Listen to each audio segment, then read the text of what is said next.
Hello and welcome to another Raggy's Beers, Wines and Spirits review. Today we're going to be reviewing this fella.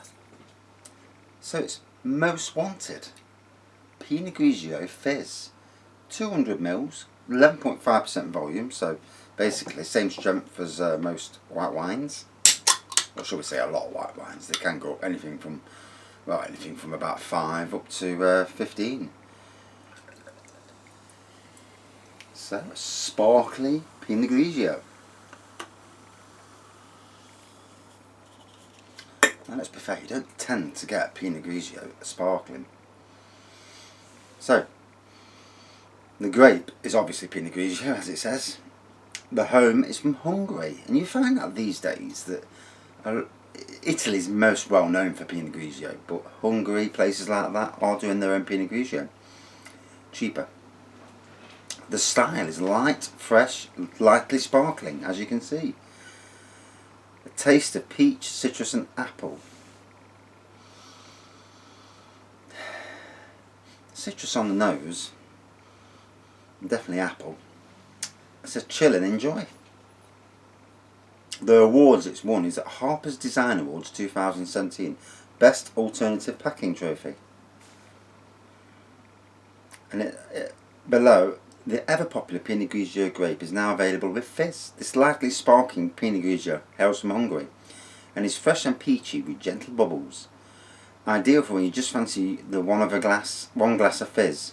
Wine in a can is a thing in the States, so if you want to stay ahead of the curve, you know what to do next.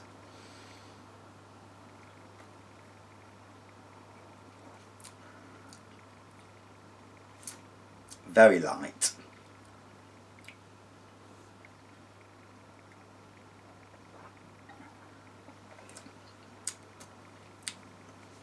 Definitely a sweetness to it. I wonder if the sweetness is you put sugar in to make it fizzy, don't you? To carbonate it, sort of thing.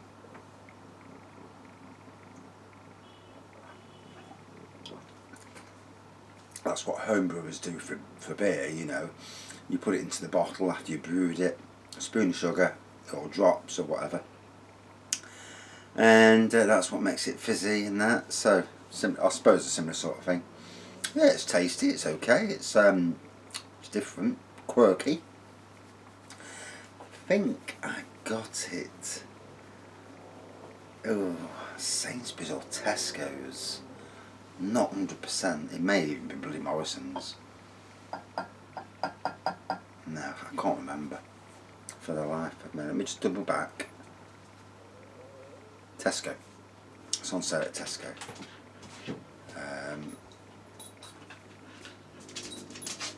And it's also on sale at Co-op in the bigger 750ml. And it's also at Morrison's. So it's it's at at least the big four. You do tend to find that a lot of these just seem to be replicated all around anyway. Well, not a bad day today. I swear as my dog gets older, it's like it's on the piss. I mean, I have got an excuse for it, but fucking hell. You see him wobbling around with his legs, he's definitely going, his legs are, bless him. Yeah, he's like a drunk. Well, they used to get drunks on the parks. Left leg at the back, bless him. Apparently last night, I was asleep so I didn't hear it. There was a commotion last night, he fell off the flipping bed in my son's room. Instead of getting in the middle of the bed, son's not there, he's in London working, and he jumps onto the flipping double bed, and he fell off the bed in the middle of the night. Oh dear. I'm surprised he don't hurt himself, but obviously he's more resilient.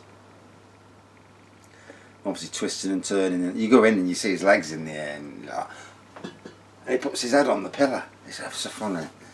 He must think he's a bloody human with some of the stuff he does. It is funny. It's like you'll go in and my son will be asleep on one side, he'll be on the other side with his head on the pillow, like on his side, head on the pillow. Ever so funny. Hey, dogs are funny though.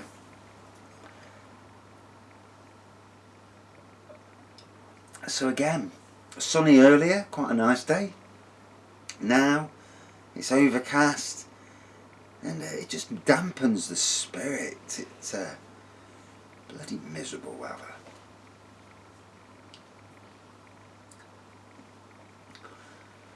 Don't make you want to do anything, although I've got to crack on with the garden. It's funny, you leave things for a few days and all of a sudden it's going out the clappers. And I've just done some more splitting. It's a great time of the year, especially when the weather's like this, to start splitting plants. You can do it in February now, but it's a bit warmer at the moment. And especially if it's going to be dull and overcast and a bit wet for a week or two. Because when you split plants, they don't like it for the first few days. They need water, and they don't like the heat. So bang it. Got a shady spot, put them in the shade, get water on them. Jobs are good. And I've been splitting grasses, euchres, and I've also in my garden's like an oasis for plants. And I've got loads of stuff that needs digging up, potting up, and then so my garden, I get the garden back a bit more where it's starting to overgrow. And I like to push back the boundaries and then change things. And eventually that's what I'm going to do. I'm going to put more flowers in on the front garden. I do like the foliage aspect, but I want more flowers as well, just to give it colour. The thing about being a gardener, you're never happy. Never happy with the garden. So obviously the big news at the moment is we're all going to be wearing bloody masks every time we go shopping there. And I've got to be honest, I'm not mad keen on that at all. They're fucking obtrusive, they're not nice. You know, I suppose if you've got it, you're not going to give it somebody else by breathing particles out. So in that respect, yeah. People are saying, yeah, it's 3 months too late. Well, was it?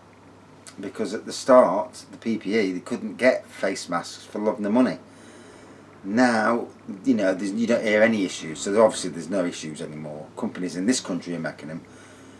And now people are making their own face masks. I mean, I've got a sister-in-law. She makes a massive amount of face masks, sells them a £5 at a time, which is good really, and they're good quality.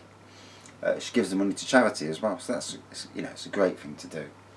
And it stops them getting bored, which is the big thing, because obviously a lot of people are still shielding, and you know, it's keeping that brain active, not falling into letting the mental health go downhill. I know all about that, so you know, keeping busy is one of my things. It's sitting there doing no, just watching TV and falling asleep, not good for you.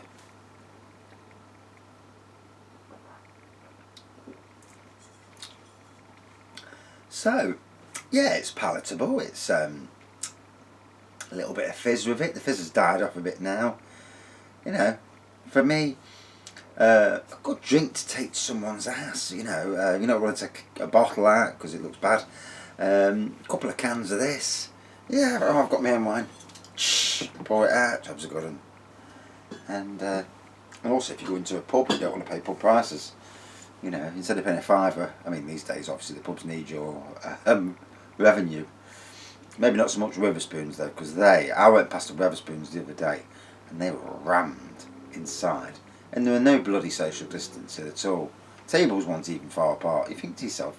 And the funny thing is, they've got these like window door things that you can pull back and make it open plan so the fresh air goes in. They're all shut. So all them people are all close together. It only takes one to cough and 20 people have got it. You do wonder with the world, don't you? You know. Although, you know, you've got to look at it and you think, when we get to winter, if this hasn't gone by winter, oh my God, it's going to be an interesting winter.